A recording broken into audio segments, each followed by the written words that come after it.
Good morning. லட்டுக்கு வந்து மொட்டையடிச்சு காது குத்தலான்னு plan பண்ணியிருந்தோம். அதுக்கான பர்ச்சேசிங் விலாக் தான் இந்த வீடியோவில் பார்க்க போகிறீங்க. என்னடா இப்போ தான் பிறந்தா அதுக்குள்ளே மொட்டையடிச்சு காது குத்தணுமோன்னு எனக்கே ஷாக்கிங்காக தான் இருக்குது. வேறு வழி இல்லை. ஏன்னா 11ஆம் மாதம் வந்து தை மாதம் வருது. அதனால் 9ஆம் மாதத்துலேயே மொட்டையடிச்சு காது குத்தலான்னு வீட்டில் சொல்லிட்டாங்க. அது இல்லாமல் வந்து அவளுக்கு இன்னும் உச்சிக்குழி மூடவே இல்லை. அதுக்குள்ளே மொட்டை அடிக்கணுமா? அது காது குத்தும் போதில் அழுவா. சும்மாவே அவளை சமாளிக்க முடியாது. இன்னும் அழுதானா சமாளிக்கவே முடியாது. ரொம்ப தேம்பி தேம்பி அழுவா. எப்படி மொட்டையடிச்சு காது குத்த போகிறேன்னு தெரியல. அண்ட் வந்து எனக்கு சாரீ வாங்கியிருந்தேன். அதுக்கப்புறம் வந்து பாப்பாவுக்கு 4, 5 கவுன்லாம் வாங்கியிருந்தேன்.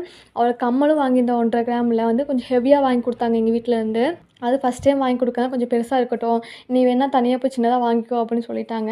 சரி ஓகேன்னு வாங்கியாச்சு. அண்ட் வந்து வீட்டில் தான் பாப்பா விட்டுட்டு போயிருந்தேன். ஏன்னா கொஞ்சம் மழை வரனால அவள் தூக்கிட்டு போக முடியாது அப்படின்னு.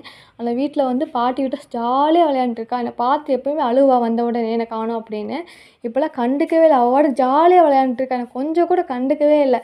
பாட்டி வீட்டுக்கு வந்தால் போதும் ஒரே குஷியில் ஆட ஆரம்பிச்சிருவா. எப்படி விளையாண்டுருக்கா பார்த்தீங்களா?